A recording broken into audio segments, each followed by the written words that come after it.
Assalamualaikum warahmatullahi wabarakatuh. Waalaikumsalam. Selamat siang Ibu-ibu. Selamat beraktivitas. Semoga kita dalam keadaan sehat selalu ya. Sebelum ke materi, mari kita mengawali pertemuan pada kali ini dengan berdoa bersama menurut agama dan kepercayaan masing-masing. Berdoa dimulai.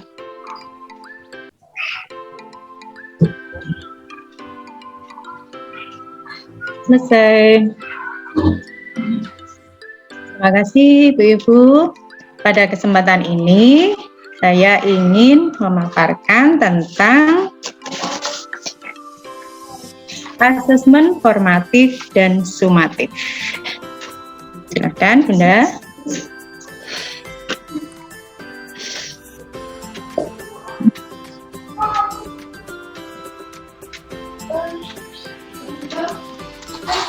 Oke, Ibu-ibu semua, sebelum ke materi, mari kita awali dulu agar pikiran kita menjadi fresh, menjadi segar, nggih. Untuk beraktivitas kali ini, mari kita melakukan ice breaking dulu, ya Ibu-ibu ya. Atau adakah Ibu-ibu yang ingin ice breaking? Atau dari saya saja? Dari saja. Oke. Ini ice breaking-nya sangat mudah karena saya tidak terbiasa dengan yang sulit-sulit pun, tidak bisa mikir yang sulit-sulit. Ya, dari saya. Nanti ibu-ibu menirukan yang saya lakukan. Yang pertama, buka, tutup, bertepuk tangan. Buka, tutup, bersuara. Kalau saya mengatakan bersuara, panjenengan oke. Siap? Siap. Siap. Kita mulai. Buka, tutup, buka, tutup, bertepuk tangan. Buka, tutup, buka, tutup, bersuara. Oke. Sekarang lebih cepat ya Bun ya. Oke. Ya. Oke. Buka, tutup, bertepuk tangan. Buka, tutup, bersuara. Oke. Ya, itu saja. Semoga kita menjadi fresh dan bersemangat ya Bu ya. Langsung kita mulai asesmen formatif dan sumatif.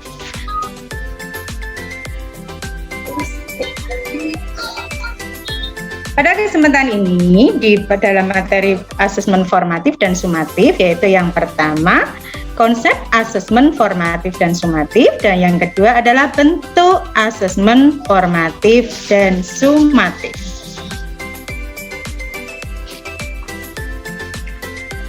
Asesmen formatif adalah metode evaluasi yang dilakukan untuk evaluasi proses pemahaman murid, kebutuhan pembelajaran, dan kemajuan akademik selama pembelajaran. Dalam asesmen formatif itu juga memantau peserta didik untuk memberikan umpan balik yang berkala dan berkelanjutan. Kemudian bagi guru di sekolah, asesmen formatif berfungsi memberikan informasi mengenai tantangan apa saja yang dihadapi murid dalam proses pembelajaran proyek sehingga dukungan yang memadai dapat diberikan. Asesmen formatif dapat diberikan oleh guru, teman, atau diri sendiri. Kemudian asesmen sumatif itu adalah metode evaluasi yang dilakukan di akhir pembelajaran. Mungkin di sekolah-sekolah ibu-ibu juga sudah menerapkan seperti itu ya Bun ya? Ampun. Ya. Lanjut.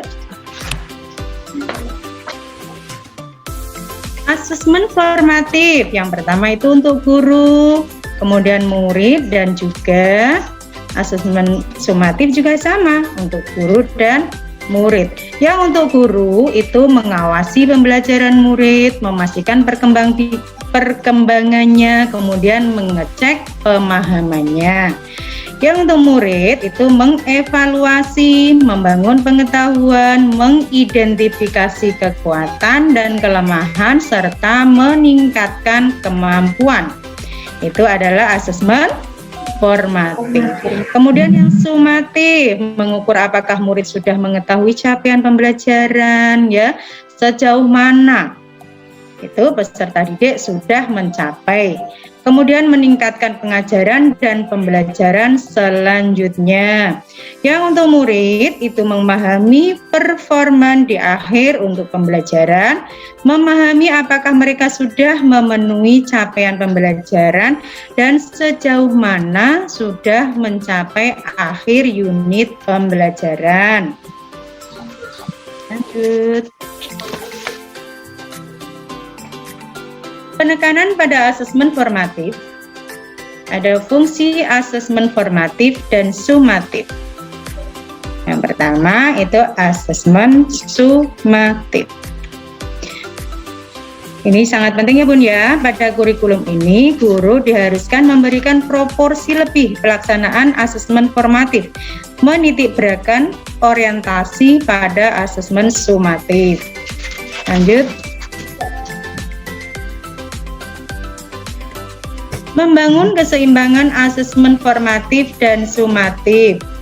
Jumlah asesmen formatif sebaiknya lebih banyak dari jumlah asesmen sumatif. Tujuannya adalah asesmen formatif adalah untuk perbaikan dan pengembangan diri. Asesmen formatif dapat membangun mereka mendapatkan nilai yang lebih baik dalam asesmen sumatif di akhir.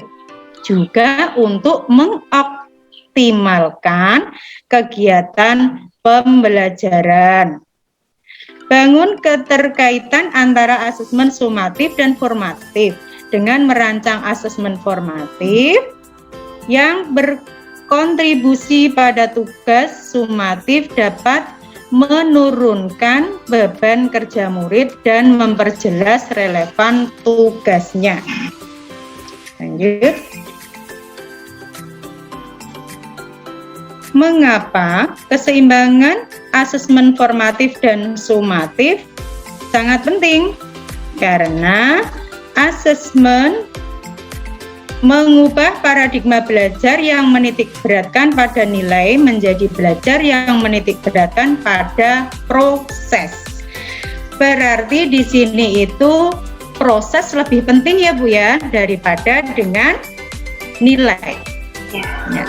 Kemudian jika ketergantungan pada asesmen sumatif masih terjadi dengan umpan balik yang sedikit, maka dapat menghambat proses murid untuk mengalami pengetahuan.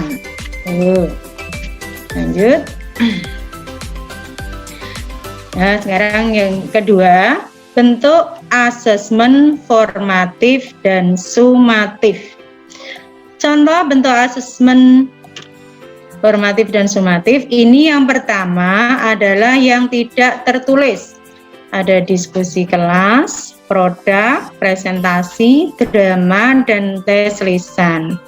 Untuk di tempatnya ibu-ibu, ini biasanya menggunakan yang mana ya Bun ya? Ini hampir semuanya Bu, pakai ini. Oh, hampir semuanya, hampir tapi semua. Ini ada kendala juga sih. Kalau waktu kita pandemi ini terus diskusi kelas agak susah dilakukan, ya nggak Bun? Iya. Ya, betul. Sama Bu, kalau di tempat saya itu karena pandemi kan kita anak dilarang datang ke sekolah, J. Nah, ya, untuk diskusi itu kadang kita buat per kelompok. Misalnya kalau di tempat saya ini kan jumlah peserta didiknya ada 22. Lah kita buat 4 kelompok. Lah itu pun nanti tempatnya itu harus terpisah-pisah. Jadi diskusinya hanya per kelompok, tidak satu kelas ikut diskusi semua. Ya. Nah, di situ kadang pemahaman anak berbeda-beda dari kelompok yang satu, kelompok yang lain juga tidak sama. Berarti kita sama ya Bun ya, kendalanya di COVID yang tidak bisa mendatangkan siswa. Ya. Oke. Ya, lanjut. Kemudian ada juga contoh bentuk asesmen tertulis. Ada refleksi, ada jurnal, esai, poster, dan tes tertulis. Untuk refleksi, ini melatih murid untuk berperan aktif dalam mengevaluasi pembelajaran mereka sendiri dan memikirkan bagaimana cara dapat memperbaiki diri. Kalau yang ini bagaimana ya Bu ya caranya untuk menerapkan refleksi pada siswa? Apakah Bunda mempunyai pendapat bagaimana cara melatih anak itu? Kalau di tempat saya itu susah sekali, anak disuruh ini bagaimana coba refleksikan setelah tes seperti ini, bagaimana itu kok jarang sekali yang bisa mengungkapkan Bun. Bagaimana kalau di tempat ibu-ibu? Kalau dulu di tempat saya sebelum pandemi itu kan saya ada tuh buku refleksi. Nah, buku refleksi itu ditulis saat di akhir kegiatan pembelajaran. Kita ketika mau pulang itu biasanya 10 menit sebelum pulang, anak-anak tulis dulu apa yang kamu dapat selama 1 hari ini di sekolah, di kelas ini. Entah itu ketika kamu pembelajaran atau mungkin ketika kamu istirahat. Terus atau ya apa yang kamu suka atau apa yang kamu rasakan silakan tuangkan di situ, begitu sih. Kalau selama pandemi ini biasanya saya ini sih dari share di WA gitu ya, anak-anak selama 1 minggu ini kita belajar materi dari ini sampai ini, ada nggak kesulitan, ada nggak materi yang kamu sukai, ada nggak yang kamu ini aku tuh kok materi ini kok kayak gini, aku nggak tahu, nggak mudeng, bosan dan sebagainya. Terus atau mungkin cara Bu Guru menyampaikan materi pelajaran lewat daring ini, apa yang kamu rasakan, tuliskan kayak gitu. Jadi ini ya kirim japri ke buku. Oh iya seperti itu. Itu masukan yang sangat bagus sekali. Nanti bisa saya terapkan di tempat saya. Tapi kadang itu gini Bun, kalau di tempat saya itu kadang disuruh menulis, kadang nggak bisa. Itu jawabnya saya sudah bisa. Padahal setelah dikasih tugas selanjutnya itu belum bisa. Mungkin di SD kota lebih maju ya Bu ya, tidak seperti di saya, di tempat saya yang masih banyak sekali kekurangan. Oke, dan juga itu percaya dirinya anak juga kadang kurang. Ya, kadang anak itu bisa saja, kadang tidak berani mengungkapkan. Kadang itu bisa menjawab itu tapi dia tidak berani mengungkapkan itu. Halo. Mungkin malu lah, itu rasa percaya dirinya kurang seperti itu. Mungkin di tempat ibu-ibu juga ada yang seperti itu, apa sudah semua terlatih dengan itu percaya dirinya? Ada beberapa siswa juga yang pemalu, bahkan untuk mengungkapkan sesuatu bisa atau tidaknya aja kadang-kadang anak-anak tuh baru cerita di rumah, Bu ternyata anak saya ini kok gini. Nah orang tuanya WA saya ya gitu.